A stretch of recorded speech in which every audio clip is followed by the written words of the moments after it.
ওগো মুহাম্মদ, এতদিন আপনার পরিচয় ছিল মুহাম্মদ বিন আব্দুল্লাহ, এখন থেকে আপনার পরিচয় হয়ে গেল আপনি হলেন মুহাম্মাদুর রাসূলুল্লাহ। মুহাম্মাদুর রাসূলুল্লাহর স্বীকৃতি লইয়া এবার অন্ধকারের যুগের লোকদেরকে এবার আল্লাহর কালামের কথা, দ্বীনের কথা, ইসলামের কথা, আল্লাহর পরিচয়ের কথা মানুষের কানে কানে পৌঁছে দেওয়ার জন্য নবীজি নিমজ্জিত হয়ে গেলেন। আমরা সবাই জানি সর্বপ্রথম আল্লাহর পয়গম্বর ঘরের ভিতরে আইসা হযরতে খাদিজাকে কালেমার দাওয়াত দিলেন। খাদিজা সঙ্গে সঙ্গে কালেমা পড়লেন, মুসলমান হয়ে গেলেন।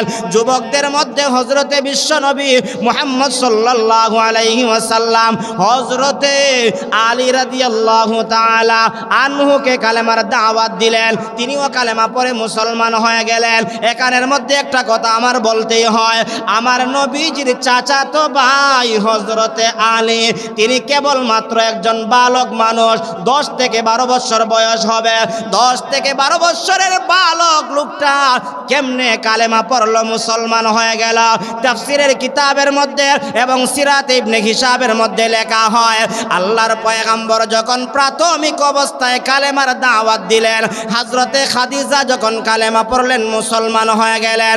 হযরতে খাদিজা এবং আল্লাহর নবী মুহাম্মাদুর রাসূলুল্লাহ দুইজনে নামাজ পড়তেন। বলে হুজুর, ইসলামের প্রথম যুগে তো নামাজের বিধান আসে নাই, পূর্বের যুগের হযরতে ইব্রাহিম নবীর রীতি অনুযায়ী তিনি নামাজ পড়তেন। নামাজটা এরকমভাবে পড়তেন, রুকু করতেন, সেজদা দিতেন, এরকমভাবে দাঁড়ায় দাঁড়ায় আল্লাহ তাআলাকে স্মরণ করতেন। হঠাৎ করে আলী ইবনে আবি তালিব হযরতে বিশ্বনবীর ঘরে আইসা দেখেন হযরতে খাদিজা এবং হযরতে মুহাম্মদ সাল্লাল্লাহু আলাইহি ওয়াসাল্লাম দুইজনে আল্লাহকে দাঁড়ায় দাঁড়ায় স্মরণ করে। আমরাও নামাজের মধ্যে স্মরণ করি কাকে? ওয়ালাকাদ কাররামনা বানি আদম, নিশ্চয়ই আমার আল্লাহ বনি আদমকে সম্মান দান করেছেন। ও আখালিয়ার মানুষ, মাধবপুরের মানুষ, হবিগঞ্জের মানুষ, সিলেটের মানুষ, আল্লাহ তাআলা হাজারো মাখলুকাতের মধ্যে আখালিয়ার মানুষদেরকে, হবিগঞ্জের মানুষদেরকে, পৃথিবীর সমস্ত মানুষদেরকে আল্লাহ সম্মান দান করেছেন। এই সম্মানটা আমার ক্ষমতার দ্বারা আমি পাই না, আপনার ক্ষমতার দ্বারা আপনি পান না। আল্লাহর কাছে চাই নাই, বিনা চাওয়াতে আল্লাহ সৃষ্টির শ্রেষ্ঠ জাতি বানাইয়া আমাদেরকে সম্মানের মালা পরাইয়া দিয়েছেন। সুবহানাল্লাহ। আচ্ছা, আমরা কি কেউ কোনোদিন মায়ের পেট থেকে দরখাস্ত করছিলাম যে আমাদেরকে এই বানাতে হবে, মুসলমান বানাতে হবে, অথবা শেষ নবীর উম্মত বানাইতে হবে? এমন কোনো দরখাস্ত করার সুযোগ ছিল না, বিনা চাওয়াতে আল্লাহ আমাদেরকে দিয়েছেন। চেয়ারম্যান সাহেবের কাছে আপনি দরখাস্ত করেন নাই। দুনিয়ার একটা উদাহরণ দেই, চেয়ারম্যানের কাছে আপনি আপনার জরুরতের কথা বা আপনার পছন্দের কথা বলেন নাই, বিনা চাওয়াতে চেয়ারম্যান যদি আপনাকে বলে, ও কলিমউদ্দিন সাহেব, আপনাকে আমি আমার পক্ষ থেকে এই জিনিসটা দিলাম, যাকে দিয়েছে সে কি পাওয়ার পরে বেজার হবে না খুশি হবে? খুশি হবে। তো আমরা আল্লাহর কাছে চাই নাই, আল্লাহ তাআলা বিনা চাওয়াতে আমাদেরকে মানুষ বানাইলেন, বিনা চাওয়াতে আমার আল্লাহ আমাদেরকে মুসলমান বানাইলেন। পৃথিবীতে হিন্দু আছে, খ্রিস্টান আছে, শিখ আছে, চাকমা আছে, বেদিন আছে, বেঈমান আছে, যত ধরনের যত মানুষ আছে, যত ধর্মাবলম্বী আছে, কোন ধর্মাবলম্বী আমার আল্লাহর কাছে গ্রহণযোগ্য নয়। একমাত্র গ্রহণযোগ্য একটা জাতি আছে, সেই জাতিটা হলো মুসলমান জাতি।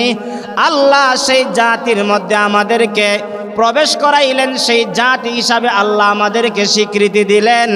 এবার আপনাদের কাছ থেকে জানতে চাই রে আখালিয়ার যুবক বৃদ্ধ বাবা, আমরা মুসলমান হওয়ার দ্বারা খুশি না বেজার? এটা আমার কথা নয়, আল্লাহ বলেন ইন্নাদ-দীনা ইনদাল্লাহ ইল্লাল্লাহিল ইসলাম, নিশ্চয় আমার আল্লাহর কাছে একমাত্র মনোনীত কমপ্লিট ধর্ম হলো ইসলাম। জোরে আওয়াজ দিয়া বলি আলহামদুলিল্লাহ। কথায় কথায় বলতে হয়। এই বয়ানটা আমি আরো অনেক বছর আগে করেছিলাম এক জায়গায় সেম সিস্টেমে, অনলাইনে সেই বয়ানটা চলে গেল। চলে যাওয়ার পরে সেই বয়ানটা তো শুধুমাত্র মুসলমানের সামনে যায় নাই, হিন্দুদের সামনেও গেছে, খ্রিস্টানের সামনেও গেছে, শিখ চাকমার সামনেও গেছে। ভিন্ন ধর্ম অবলম্বীরা সেখানের মধ্যে লেখে, বলে মুসলিম ধর্ম সত্য ধর্ম, সেটা মানতে চায় না। আমার বয়ানের ভিতরে সেটাও আছে। আল্লাহ যেরকম ভাবে ইসলাম ধর্মকে আমার আল্লাহ সত্য ধর্ম, শান্তির ধর্ম, পছন্দের ধর্ম স্বীকৃতি দিয়েছেন, সাথে সাথে অন্য আয়াতে আল্লাহ এই কথাও জানা দিয়েছেন, ইসলাম ধর্ম ছাড়া অন্য কোন ধর্ম আল্লাহর কাছে গ্রহণযোগ্য নয়। এটা আমি আজিজুর রহমান হুসাইনের জবানের কথা নয়, আমার আল্লাহ কালামের মধ্যে বলে দিয়েছেন, ওয়া মান ইয়াবতাগি গায়রাল ইসলামি দীনা গায়রাল ইসলামি দীনান ফালান ইউকবালা মিনহু ওয়া হুয়া ফিল আখিরাতি মিনাল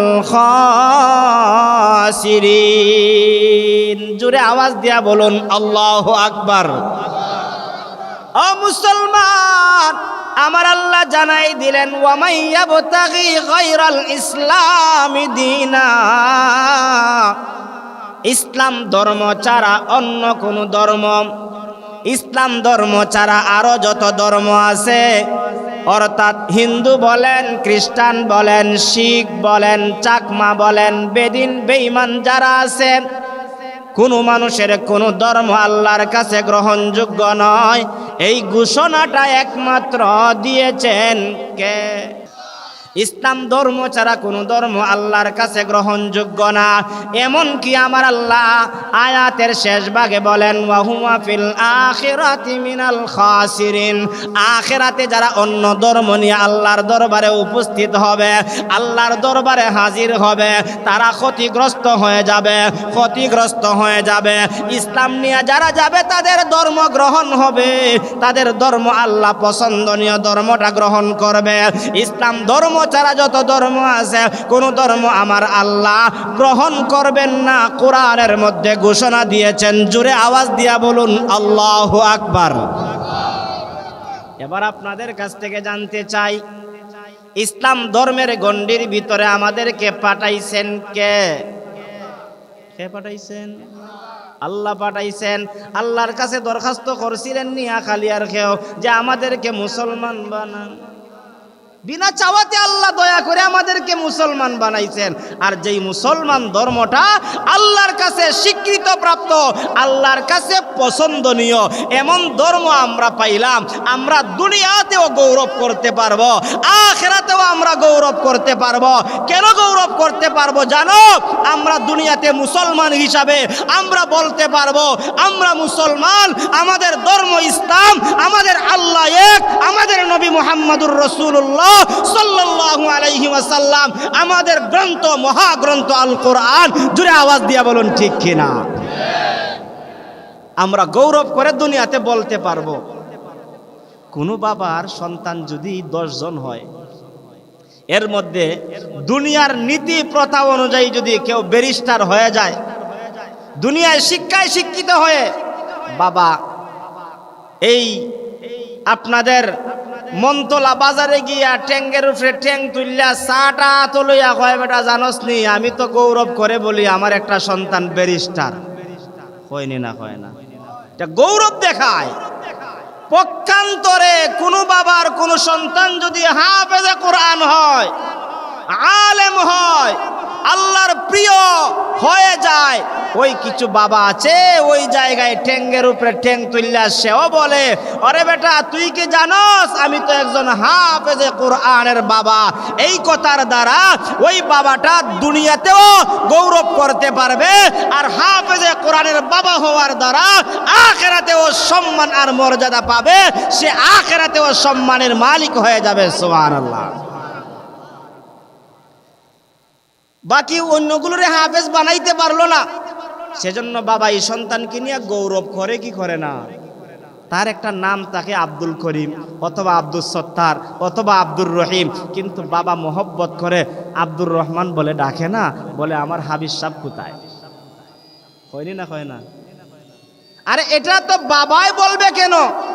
আপনাদের মাদ্রাসায় যদি একটা ছাত্র হাফেজে কোরআন সবক শেষ করে হাফেজ হয়, এলাকার কমিটিতে যারা আছে অথবা যারা মাদ্রাসার সাথে সম্পর্ক রাখে তারাও যখন ওই হাবিজ সাহেবরে দেখে নাম ধরে ডাকে না, হয় ও হাবিজ সাহেব বেটা কই আছো বা, হয়নি না হয় না?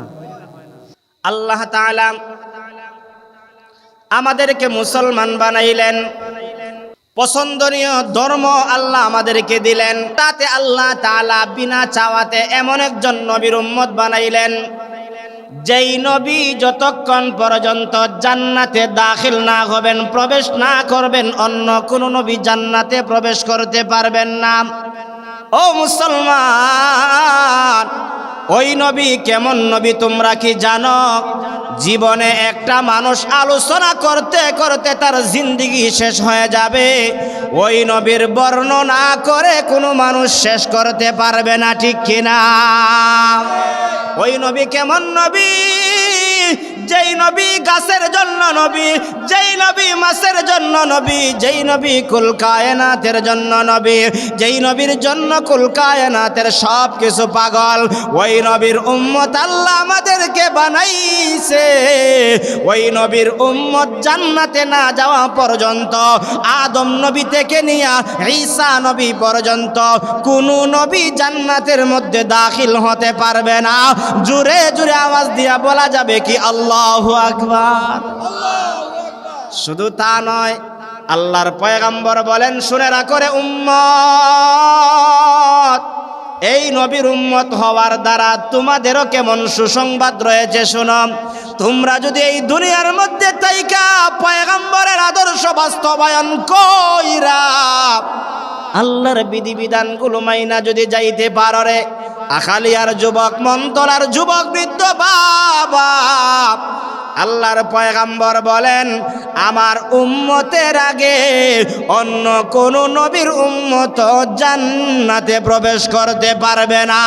তাহলে ওই নবীর উম্মত হওয়ার দ্বারা আমরা খুশি না বেজার? এই নবীকে আল্লাহ এই দুনিয়াতে পাঠাইলেন। যুগে যুগে আল্লাহ যত নবী পাঠাইছেন, এক নবীর পরে আরেক নবীর পরিবর্তন হয়েছে। আমার নবীর মাধ্যমে আল্লাহ তাআলা শিলমোহর মেরে দিলেন, আর কোনো নবী দুনিয়াতে আগমন করবে না, নবুয়তের স্বীকৃতি আর কেউ পাবে না। আমার নবী এমন একটা সময় আরব জাহানের মধ্যে জন্মগ্রহণ করলেন, যেই সময়ে ওই সমস্ত লোকেরা এমনভাবে খারাপের মধ্যে, জাহিলিয়তের মধ্যে তারা নিমজ্জিত ছিল। ভাই ভাইয়ের সঙ্গে এমনভাবে ঝগড়া করত, যুগের পর যুগ তারা ঝগড়ায় লিপ্ত থাকত। এমন একটা পরিস্থিতি হয়ে গেল, তারা আল্লাহর ঘর কানায় কাবাকে উলঙ্গ অবস্থায় তাওয়াফ করত। মানুষ মানুষত্ব হারিয়ে ফেলল। এই মুহূর্তে আমার আল্লাহ শ্রেষ্ঠ নবীকে আরব জাহানের মধ্যে পাঠিয়ে দিলেন। ওই নবীজি দুনিয়াতে আগমন করার পর নবীজির দিন যায়, রাত্র পোহায়, সপ্তাহ যায়, মাস যায়, বৎসরের পর বৎসর যায়। আমার নবীজি দুনিয়াতে আগমন করার আগেও নবীজির আলোচনা ছিল, আমার নবীজি দুনিয়াতে আগমন করার পরেও নবীজির আলোচনা ছিল। নবীজি দুনিয়া থেকে চলে গেছেন, এখনো নবীজির আলোচনা আছে না নাই? ওই নবী মুহাম্মদ সাল্লাল্লাহু আলাইহি ওয়াসাল্লাম দিন, সপ্তাহ, মাস, বৎসর অতিক্রম করার পরে মনে করেন 40 বৎসর হয়ে গেল। 40 বৎসর একদিন হওয়ার পরে আমার আল্লাহ আমার নবীকে জাবালে নূর হেরা গুহায় নিয়া ওই জায়গায় আমার আল্লাহ প্রকাশ্যে নবুয়তের স্বীকৃতি দিলেন, জানায় দিলেন, ওগো মুহাম্মদ, এতদিন আপনার পরিচয় ছিল মুহাম্মদ বিন আব্দুল্লাহ, এখন থেকে আপনার পরিচয় হয়ে গেল, আপনি হলেন মুহাম্মাদুর রাসূলুল্লাহ। মুহাম্মাদুর রাসূলুল্লাহর স্বীকৃতি লইয়া এবার অন্ধকারের যুগের লোকদেরকে এবার আল্লাহর কালামের কথা, দ্বীনের কথা, ইসলামের কথা, আল্লাহর পরিচয়ের কথা মানুষের কানে কানে পৌঁছে দেওয়ার জন্য নবীজি নিমজ্জিত হয়ে গেলেন। আমরা সবাই জানি সর্বপ্রথম আল্লাহর পয়গম্বর ঘরের ভিতরে আইসা হযরতে খাদিজাকে কালেমার দাওয়াত দিলেন। খাদিজা সঙ্গে সঙ্গে কালেমা পড়লেন, মুসলমান হয়ে গেলেন। যুবকদের মধ্যে হযরতে বিশ্বনবী মুহাম্মদ সাল্লাল্লাহু আলাইহি ওয়াসাল্লাম হযরতে আলী রাদিয়াল্লাহু তাআলা আনহুকে কালেমার দাওয়াত দিলেন, তিনিও কালেমা পড়ে মুসলমান হয়ে গেলেন। এখানের মধ্যে একটা কথা আমার বলতেই হয়, আমার নবীজির চাচাতো ভাই হযরতে আলী, তিনি কেবলমাত্র একজন বালক মানুষ, 10 থেকে 12 বছর বয়স হবে। 10 থেকে 12 বছরের বালক লোকটা কেমনে কালেমা পড়লো, মুসলমান হয়ে গেল? তাফসীরের কিতাবের মধ্যে এবং সিরাত ইবনে হিশাবের মধ্যে লেখা হয়, আল্লাহর পয়গম্বর যখন প্রাথমিক অবস্থায় কালেমার দাওয়াত দিলেন, হযরতে খাদিজা যখন কালেমা পড়লেন, মুসলমান হয়ে গেলেন। হযরতে খাদিজা এবং আল্লাহর নবী মুহাম্মাদুর রাসূলুল্লাহ দুইজনে নামাজ পড়তেন। বলে, হুজুর, ইসলামের প্রথম যুগে তো নামাজের বিধান আসে নাই, পূর্বের যুগের হযরতে ইব্রাহিম নবীর রীতি অনুযায়ী তিনি নামাজ পড়তেন। নামাজটা এরকমভাবে পড়তেন, রুকু করতেন, সেজদা দিতেন, এরকমভাবে দাঁড়ায় দাঁড়ায় আল্লাহ তাআলাকে স্মরণ করতেন। হঠাৎ করে আলী ইবনে আবি তালিব হযরতে বিশ্বনবীর ঘরে আইসা দেখেন হযরতে খাদিজা এবং হযরতে মুহাম্মদ সাল্লাল্লাহু আলাইহি ওয়াসাল্লাম দুইজনে আল্লাহকে দাঁড়ায় দাঁড়ায় স্মরণ করে। আমরাও নামাজের মধ্যে স্মরণ করি কাকে? আল্লাহরে স্মরণ করি। হযরতে আলী বলেন, আমি আমার চাচাতো ভাইয়ের ঘরে গেলাম, গিয়া দেখলাম আমার চাচাতো ভাই এবং চাচাতো ভাইয়ের ওয়াইফ অর্থাৎ হযরতে খাদিজা দুজনে দাঁড়ায় দাঁড়ায় আল্লাহকে স্মরণ করে। এই নামাজের দৃশ্যটা দেইখা হযরতে আলীর ভালো লেগে গেছে। আলী ইবনে আবি তালিব এগুলো কোনোদিন দেখেন নাই। হঠাৎ করে যখন নবীজির ঘরে আইসা ঢুইকে যখন এই দৃশ্য দেখলেন, দৃশ্য দেখার পরে চাচাতো ভাইকে বললেন, ও আমার চাচাতো ভাই, আপনারা যে দাঁড়াইয়া দাঁড়াইয়া আপনারা তো রুকুতে গিয়া সেজদাতে গিয়া কাকে স্মরণ করেন? তিনি বললেন, ও আমার চাচাতো ভাই আলী, শোনো, আমরা দুজনে আমাদের রব আল্লাহকে স্মরণ করি। আল্লাহর পয়গম্বর জবাব দিলেন কি, ও আমার চাচাতো ভাই, আমরা দাঁড়ায় দাঁড়ায় আল্লাহকে স্মরণ করি, রুকুতে যাইয়া আল্লাহকে স্মরণ করি, সেজদায় গিয়া আল্লাহকে স্মরণ করে। আমরা যে রুকুর মধ্যে গিয়া বলি সুবহানা রাব্বিয়াল আযীম, সুবহানা রাব্বিয়াল আযীম, পুত পবিত্র সত্তার কথা আমরা স্মরণ করে। সেজদায় গিয়া সুবহানা রাব্বিয়াল আ'লা, সুবহানা রাব্বিয়াল আ'লা, এই তাসবিহগুলো পড়ার মাধ্যমে আমরা আল্লাহকে স্মরণ করি। এবার যখন চাচাতো ভাই এই কথাটা বলল, আমার নবীজি বললেন, ও চাচাতো ভাই, আমরা যে দৃশ্যটা এই মুহূর্তে আমরা করলাম, যেই অবস্থায় আমরা আল্লাহকে স্মরণ করলাম, ওই আল্লাহর দিকে তোমাকে কালেমার দাওয়াত দিলাম, তুমিও কালেমা পড়ে মুসলমান হতে পারো। বালক মানুষ, মাত্র 10 থেকে 12 বছরের একটা বালক। এবার বালক আলী জবাব দিয়ে দিলেন, আমি যে তোমার ধর্ম গ্রহণ করব, তোমার ধর্ম যে আমি গ্রহণ করব, আমি আমার ব্যক্তিগতভাবে ধর্ম গ্রহণ করব না। আমার ঘরের ভিতরে তো আমার বাবা আছে, আমার বাবা তো আবি তালিব, আমার বাবার সঙ্গে পরামর্শ করে আমি কি করব? কালেমা পড়ব, তোমার ধর্ম গ্রহণ করব। নবীজি এবার জানাই দিলেন, চাচাতো ভাই, তুমি যেহেতু ধর্ম গ্রহণ করবা, আমার চাচাকে জিজ্ঞাসা করে, অতএব আমার চাচাকে জিজ্ঞাসা করার দরকার নাই, তুমি কালেমা পড়ে মুসলমান হওয়ার দরকার নাই। এই কথাটা কেন বললেন? আমার নবীজি প্রাথমিক অবস্থায় 3 বছর গোপনে দাওয়াত দিতেন, প্রকাশ্যে দাওয়াত দিতেন না। কারণ প্রকাশ্যে দাওয়াত দিলে বেদিন বেঈমানরা আমার নবীর উপর আক্রমণ করে।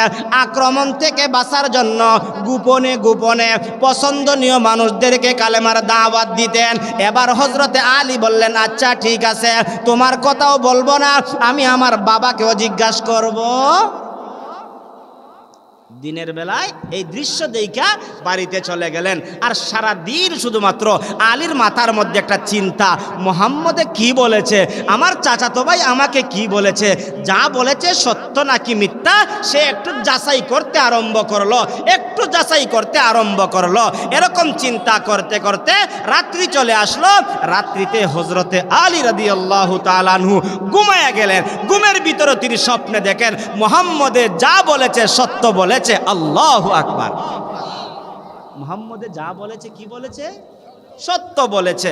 এবার ঘুম থেকে জাগ্রত হইয়া আউলাকে সে পাগল বেশে নবীজির দরবারে আইসা বলতেছে, ও চাচাতো ভাই, আমি আমার বাবার সঙ্গেও পরামর্শ করি নাই, করতে চাই না। আমি সারা রাত্র চিন্তা করে টেনশন করে আমি এই কথার উপরে আমি অক্ষমত হয়ে গেছি, আমি তোমার ধর্ম গ্রহণ করব। এই কথাটা বলার সঙ্গে সঙ্গে সরকারে দু আলম মুহাম্মাদুর রাসূলুল্লাহ চাচাতো ভাই আলীর হাতের মধ্যে হাত রাইখা মুহূর্তের ভিতরে কালেমা পড়ে মুসলমান বানায় দিয়েছেন। আল্লাহু আকবার।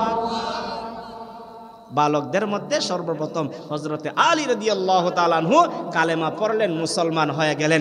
এবার তিনি কালেমা পড়ে মুসলমান হওয়ার পরে ঘরের ভিতরে গিয়া তিনি তো নবীর মতন দাঁড়ায়া দাঁড়াইয়া কি করেন, আল্লাহকে স্মরণ করেন, রুকুতে গিয়া আল্লাহকে স্মরণ করেন, সেজদায় গিয়া আল্লাহকে স্মরণ করেন। এবার হঠাৎ করে বাবা দেখে ফেললেন।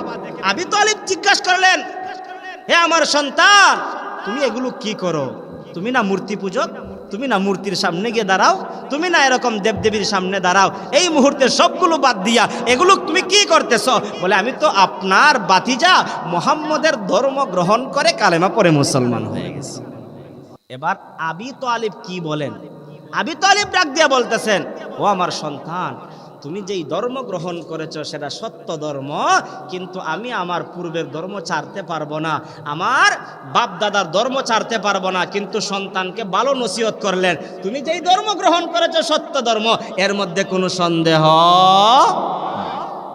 আমাদের সমাজেও দেখবেন, হক যদি কোনো মানুষে পাইলায়, পাওয়ার পরে যদিও সরাসরি বিরোধিতা করে, কিন্তু আফরকে গিয়া হয় রে বরুণার ফিসাবে যেটা কইছেন সঠিকই কইছে।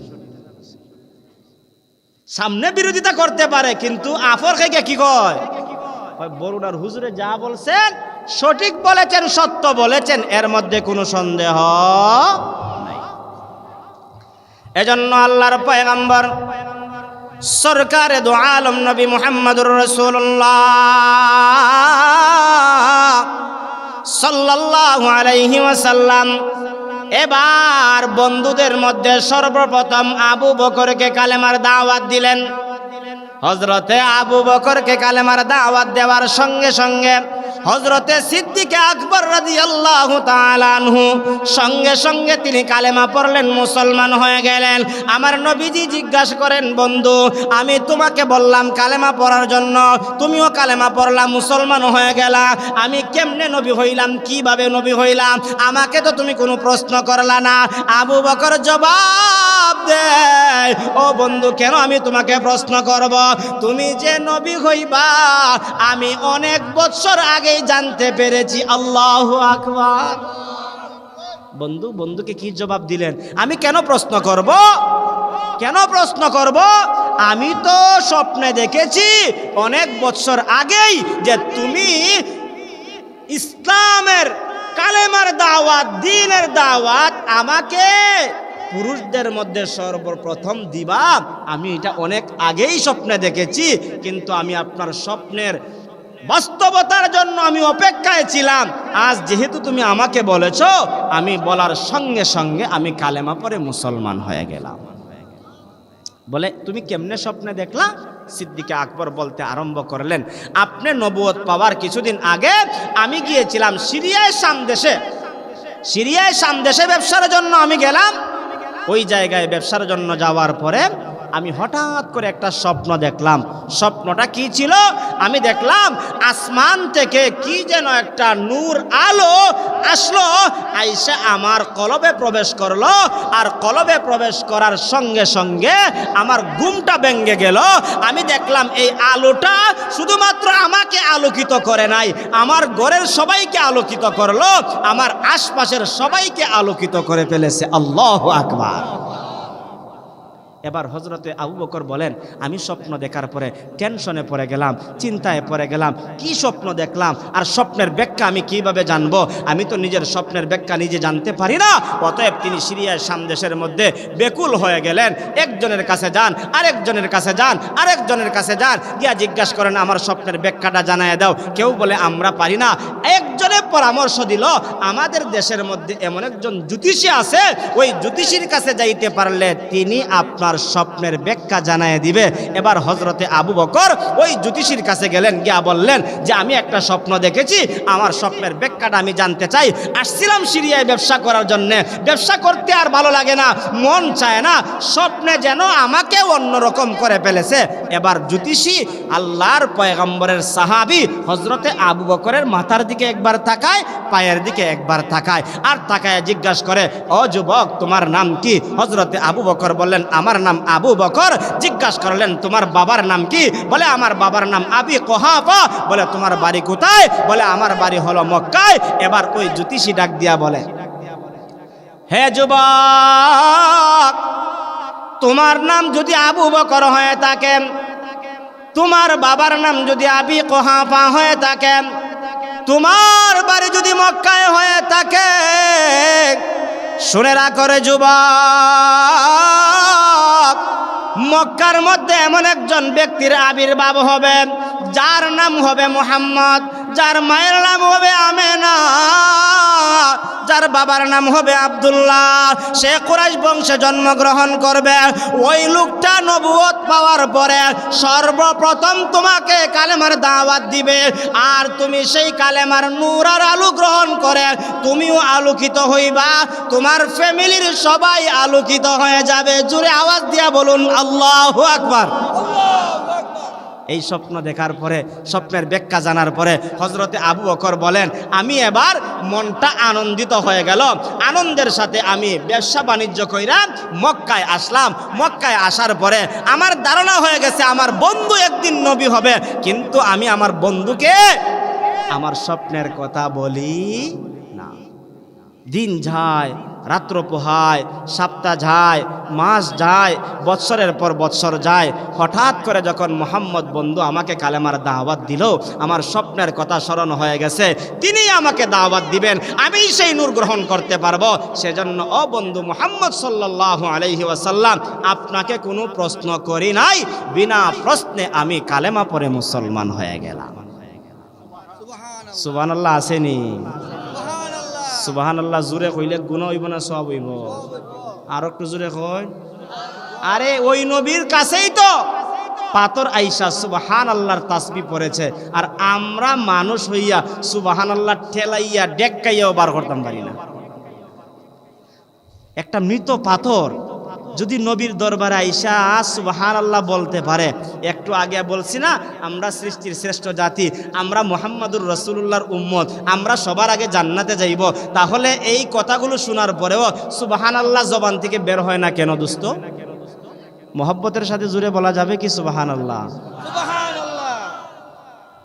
আল্লাহর পয়গম্বর মুহাম্মাদুর রাসূলুল্লাহ সাল্লাল্লাহু আলাইহি ওয়াসাল্লাম বলেন, হঠাৎ করে একদিন আমার সামনে আমি 7টা পাথরের কঙ্কর পাইলাম। ওই 7টা পাথরের কঙ্কর পাওয়ার পর এই পাথরের কঙ্করটা যখন আমার হাতের মুঠের মধ্যে নিলাম, আমি শুনতে পাইলাম এই পাথরের কঙ্করগুলো আল্লাহ পাকের পুত পবিত্রতার কথা বর্ণনা করে, সুবহানাল্লাহ সুবহানাল্লাহ আওয়াজ দেয়। এই কথাটা স্বীকৃতি দিলেন হযরতে আবু যর গিফারি। আবু যর গিফারি বলেন, আমি নিজের কান দ্বারা নবীজির হাতের পাথরগুলো দ্বারা সুবহানাল্লাহর আওয়াজ আমি আবু যর গিফারি পর্যন্ত শুনতে পেয়েছি। এবার একটা জবান বন্ধ রাখবেন না, জোরে বলেন সুবহানাল্লাহ। এই কথা বলার পরে আল্লাহর নবীর দরবারে সিদ্দিকে আকবর চলে আসলেন, এর কিছুক্ষণ পরে হযরতে উমর চলে আসলেন, এর কিছুক্ষণ পরে হযরতে আলী চলে আসলেন, এর কিছুক্ষণ পরে হযরতে উসমান চলে আসলেন। হযরতে আবু যর বলেন আমিও একদিকে বসা। আসার পরে আমার নবীজি আবু বকরের হাতের মধ্যে পাথরের কঙ্করগুলো দিলেন। পূর্বের ন্যায় আবু বকরের হাতের মধ্যে ওই পাথরগুলো সুবহানাল্লাহ সুবহানাল্লাহর আওয়াজ দেয়। এবার আবু বকর জমিনের মধ্যে রেখে দিলেন, আমার নবীজি হাত দিয়ে তুইলা উমরের হাতের মধ্যে দিলেন। পাথরগুলো পূর্বের ন্যায় সুবহানাল্লাহ সুবহানাল্লাহ আওয়াজ দেয়। হযরতে উমর জমিনের মধ্যে রেখে দিলেন, ওই পাথরগুলো আবার নবীজি হযরতে আলীর হাতের মধ্যে দিলেন। পূর্বের ন্যায় সুবহানাল্লাহ সুবহানাল্লাহ বলতে আরম্ভ করলো। হযরতে আলী রেখে দেওয়ার পরে হযরতে উসমানের হাতের মধ্যে দিলেন। উসমানের হাতের মধ্যে যাওয়ার পরে পূর্বের ন্যায় নবীজির হাতের বরকতে পাথরগুলো সুবহানাল্লাহ সুবহানাল্লাহ বলে। এবার হযরতে আবু যর গফারি বলেন এবার আমারও মন চায় যদি আমার নবীজি আমার হাতের মধ্যে পাথরের কঙ্করগুলো দিতেন আর আমার হাতের মধ্যে নেওয়ার পরে আমার হাতের মধ্যে যদি সুবহানাল্লাহর আওয়াজটা আমি শুনতে পাইতাম, আমার তৃপ্তি আসতো, আমার মনের ভিতরে একটা আনন্দ আসতো। এই কথা বলতে না বলতে হযরতে আবু যরের হাতের মধ্যে আল্লাহর পয়গম্বর সাল্লাল্লাহু আলাইহি ওয়াসাল্লাম পাথরের কঙ্করগুলো দিয়ে দিলেন। হযরতে আবু যর ডাক দিয়া বলেন আমি পূর্বের ন্যায় আমার হাতের মধ্যে পাথরগুলো যে সুবহানাল্লাহ সুবহানাল্লাহ আওয়াজ দিয়েছিল, আগে তো অন্যদের হাতে শুনলাম, এই মুহূর্তে আমার হাতের মধ্যে যে পাথরগুলো সুবহানাল্লাহ বলেছে, জিকির পড়েছে, আমি নিজ কান দ্বারা শুনতে পেরেছি, নিজ চোখ দ্বারা দেখতে পেরেছি। একটা জবানও বন্ধ রাখবেন না, জোরে আওয়াজ দিয়া বলুন না সুবহানাল্লাহ। ও মুসলমান, এটা বরকত নবীজির হাতের বরকত। কার বরকত? নবীজির হাতের বরকত। নবীজি একটা এই পাথর যদি আপনার হাত লইন সুবহানাল্লাহ হইব নি? রেলের লাইনে তো পাথরের অভাব নাই, অভাব আসেনি? অন্য এলাকার মানুষ যে পরিমাণ পাথর দেখছে আপনারা তার চাইতে হাজার গুণে বেশি দেখেন, কারণ ঘুম থেকে উইটেই পাথর দেখতে পান। কোনোদিন শুনছেননি ওই পাথর আপনারে ডাকছে অথবা আল্লাহর নাম ডাকছে? শুনেন নাই, কিন্তু সাহাবীরা শুনছে। আমরাও সেই শোনার অপেক্ষায় থাকবো। আখিরাতে যদি যাইতে পারি, আখিরাতে জান্নাতে যাইতে পারি, ওই পাথরগুলো আমাদেরকে শুনাইয়া শুনাইয়া আল্লাহ পাকের পুত পবিত্রতার কথা বর্ণনা করবে। এবার জবান খুলে বলুন আল্লাহু আকবার। যেই কথাটা বলতেছিলাম, এমন নবীর উম্মত আল্লাহ আমাদেরকে বানাইছেন যেই নবীর কাছে সাহাবায়ে কেরাম কালেমা পড়ে মুসলমান হয়েছেন। কি হয়েছেন? মুসলমান হয়েছেন। একের পর এক যখন মুসলমান হতে আরম্ভ করলো, সংক্ষিপ্ত কথা, প্রথম কে কালেমা পড়লেন? হযরতে খাদিজা। পুরুষদের মধ্যে হযরতে আবু বকর, বালকদের মধ্যে হযরতে আলী রাদিয়াল্লাহু তাআলা আনহু, আর গোলামদের মধ্যে হযরতে যায়েদ ইবনে হারিসা রাদিয়াল্লাহু তাআলা আনহু। এই কথাটা বলেই আমি আমার কথার শেষের দিকে যাব। আল্লাহর পয়গম্বরের চতুর্থ নম্বরের যিনি কালেমা পড়লেন গোলামদের মধ্যে। আজকে তো আমাদেরও গোলাম আছে, আমাদের ঘরেও অনেকের ঘরে চাকরি করে, আছে না নাই? কেউ আছে 12 মাসের লেগে রাখে, কেউ আছে 6 মাসের লেগে রাখে, কেউ আছে সিজনে রাখে, আসেনি? নবীজির জামানায় হযরতে খাদিজাতুল কুবরা রাদিয়াল্লাহু তাআলা আনহাকে ওনার ফুফাতো ভাই একটা গোলাম দিল তাদের খেদমতের জন্য। আর হযরতে খাদিজা বিবাহের পরে নবীজির কাছে সেই গোলামটা হস্তান্তর করে দিলেন, দিয়া বললেন ইয়া রাসূলুল্লাহ, আজকে থেকে আমার গোলাম আপনার খেদমতে নিয়োজিত থাকবে, যখন যা প্রয়োজন, যে কাজ করার প্রয়োজন আপনি তাকে দিয়া করাইবেন, আপনার কাছে অর্পণ করে দিলাম। হযরতে যায়েদ ইবনে হারিসা নবীজির দরবারে আসলেন। হযরতে যায়েদের বাড়ি ছিল ইয়ামান দেশে। বাড়ি ছিল কোথায়? ইয়ামান দেশে। উনার মা উনাকে নিয়ে উনার বাবার বাড়িতে যাবেন, যায়েদের নানার বাড়িতে যাবেন, প্রতিমধ্যে ডাকাতের কবলে পড়ে সন্তানকে হারিয়ে ফেললেন। সন্তানটা মার কাছ থেকে কি করলো? নিয়ে নিল। আজও দেখবেন অনেকের সন্তানকে রাস্তা থেকে নিয়ে যায়, অনেকের সন্তানকে গাড়ি থেকে নিয়ে যায়, অনেকের সন্তানকে স্কুল থেকে নিয়ে যায়, অনেকের সন্তানকে মাদ্রাসা থেকে নিয়ে যায়। এরকম নজির আছে না নাই? যায়েদের মা বলেন আমার সন্তানটা আমি যখন আমার বাবার বাড়িতে নিয়ে যাওয়ার সময় ডাকাতের কবলে পড়ে সন্তানকে হারিয়ে ফেললাম। এবার সন্তানকে যখন ডাকাতরা নিয়ে নিল, ডাকাতরা নিয়ে মানুষদের কাছে বিক্রি করে ফেলল। বিক্রি করার পরে ওই সন্তানটা আরব দেশের একটা লোক তাকে ক্রয় করে নিয়ে আসলো। ওইদিকে মা তার সন্তানকে হারাইয়া কান্না করে, বাবা তার সন্তানকে হারাইয়া কান্না করে। বাবা একজন টাকাওয়ালা, বাবা একজন ব্যবসায়ী ছিলেন, তার টাকা পয়সার কোনো অভাব ছিল না। হারিসা এমন একজন ব্যক্তি ছিলেন, ওই সন্তানকে হারাইয়া বাবা যেই অনুষ্ঠানে যায় না কেন, সন্তানের কথা যখন স্মরণ হয়, সন্তানের কথা স্মরণ হওয়ার পরে আনন্দের অনুষ্ঠান আর আনন্দ থাকে না, শুধুমাত্র জায়েদের কথা স্মরণ করে বাবা কান্না করে। হঠাৎ করে ইয়ামান দেশ থেকে আল্লাহর ঘর কানায় কাবা তাওয়াফের জন্য কিছু লোক আসলো। আয়েশা দেখে কানায় কাবার চত্বরের মধ্যে একটা বালক বসা। বালকের চেহারাটা তার বাবার চেহারার সঙ্গে একটা মিল আছে। এবার ওই আমাদের কাফেলারা জিজ্ঞাসা করে, ও বালক, তোমার বাড়ি কোথায়? বলে আমার বাড়ি তো ইয়ামান দেশে। বলে তোমার বাবার নাম কি? বলে আমার বাবার নাম তো হলো হারেসা। এবার ওই কাফেলার লোকেরা ডাক দিয়া বলতে আরম্ভ করেছে, তুমি হযরতে হারেসার সন্তান, তোমার বাবা তো কান্না করতে করতে ইয়ামান দেশে দিন কাটায়, রাত্র পোহায়, সপ্তাহ যায়, মাস যায়, বৎসরের পর বৎসর যায়, কিন্তু তোমাকে না পাওয়ার কারণে তোমার বাবা বেকুল হয়ে আছে। চলো না আমাদের সঙ্গে তোমাকে তোমার বাড়ি পর্যন্ত পৌঁছায় দিব। যায়েদ ইবনে হারিসা ডাক দিয়া বলে, না না, আমি বাড়িতে যাব না, কারণ বর্তমানে আমি এমন একটা ঘরের মধ্যে আছি যেই ঘরে আল্লাহর পক্ষ থেকে আল্লাহর প্রেরিত ফেরেশতাদের সরদার হযরতে জিবরিল আমিন সব সময় আমার নবীর ঘরে, অর্থাৎ আমি যে ঘরে থাকি সেই ঘরে আসেন। সুবহানাল্লাহ। আমি যেই ঘরে থাকি তিনি হলেন পৃথিবীর শ্রেষ্ঠ ব্যক্তি, অতএব আমি যাইতে পারবো না। এবার কাফেলার লোকেরা হজ শেষ করে বাড়িতে চলে গেল। বাড়িতে যাওয়ার পরে ইয়ামান দেশে হারিসাকে বলল, ও হারিসা, তুমি না কান্না করতে করতে দুইটা চক্ষু অন্ধ করে ফেললা। মোটামুটি তোমার চক্ষুটা এরকম ভাবে দুর্বল হয়ে গেছে। তোমার সন্তানের তো একটা তালাশের সন্ধান পেয়েছি। বলে কোথায় পেয়েছ? বলে আমরা কানায় কাবার চত্বরের মধ্যে আপনার সন্তানকে আমরা দেখতে পেরেছি। আমার মনে হয় তুমি যদি কানায় কাবার আশপাশে তালাশ করো তাহলে তুমি তোমার সন্তানকে পেয়ে যাইবা। এই সংবাদটা পাওয়ার পরে হারিসা তার চাচাতো ভাইকে সঙ্গে লইয়া ইয়ামান দেশ থেকে আল্লাহর ঘর কানায় কাবার পাশে চলে আসলো। আয়েশা তালাশ করতে আরম্ভ করলো, জিজ্ঞাসা করলো, এমন গঠনের এমন চেহারার অধিকারীর কোন যুবক কি তোমাদের এলাকার মধ্যে দেখেছ? সবাই বলে আমরা এই চেহারার এই গঠনের একটা লোককে দেখতে পেরেছি, তিনি তো আমাদের আরব দেশের মধ্যে শ্রেষ্ঠ একজন ব্যক্তি আছে, তার ঘরের ভিতরে থাকে।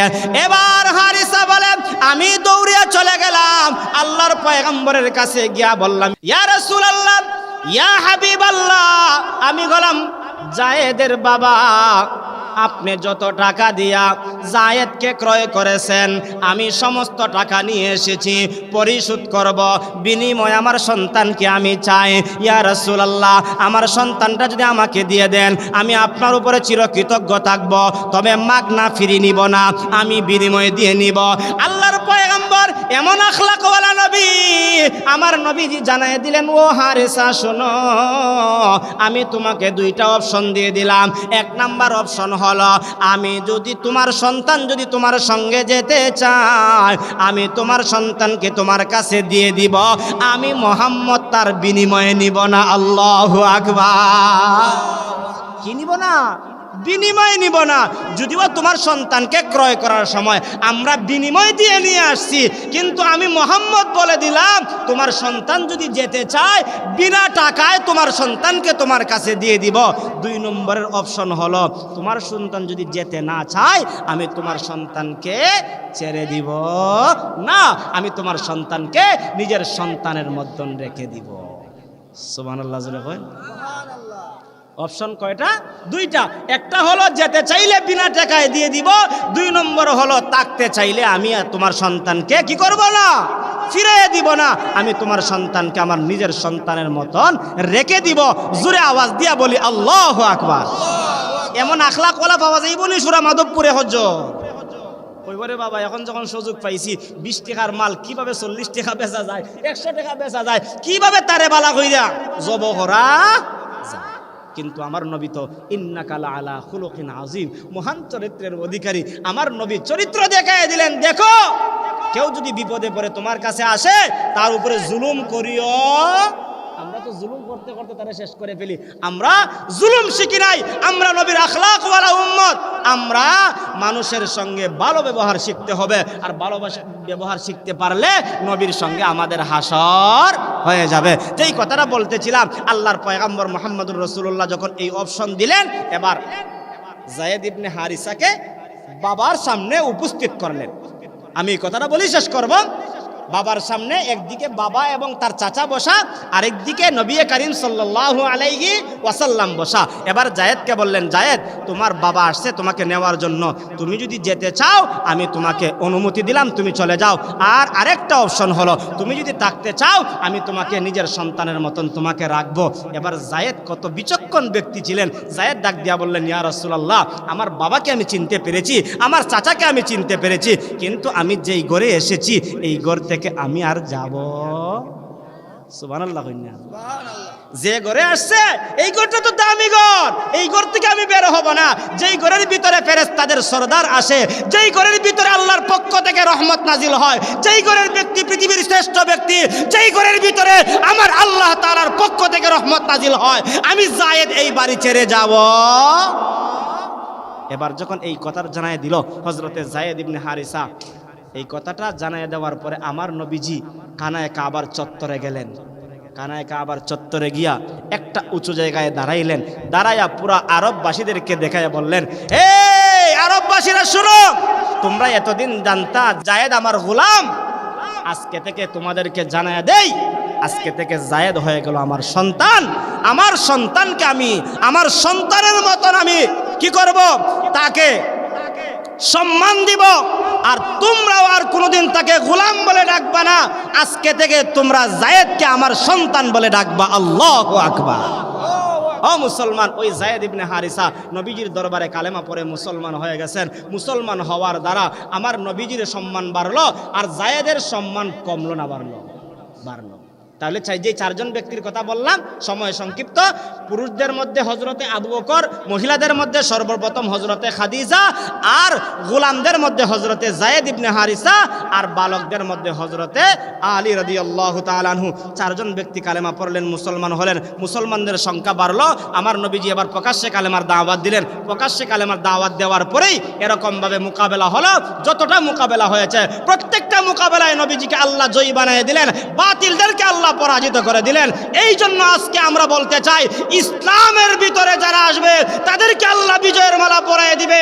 ইসলামের গণ্ডির বাহিরে যারা থাকবে তাদেরকে আল্লাহ যুগে যুগে ধ্বংস করেছেন, এখনো ধ্বংস করবেন, কিয়ামত পর্যন্ত তাদেরকে ধ্বংস করবেন। জোরে বলুন ঠিক কিনা? অতএব আমরা ইসলামের পক্ষে, কোরআনের পক্ষে, মসজিদ মাদ্রাসার পক্ষে থাকতে রাজি আছি তো ইনশাআল্লাহ? দুইটা হাত তুলে আমরা দেখাই দিই, রাজি আছি তো ইনশাআল্লাহ? আল্লাহ আমাদের সবাইকে কবুল করুক, আমিন।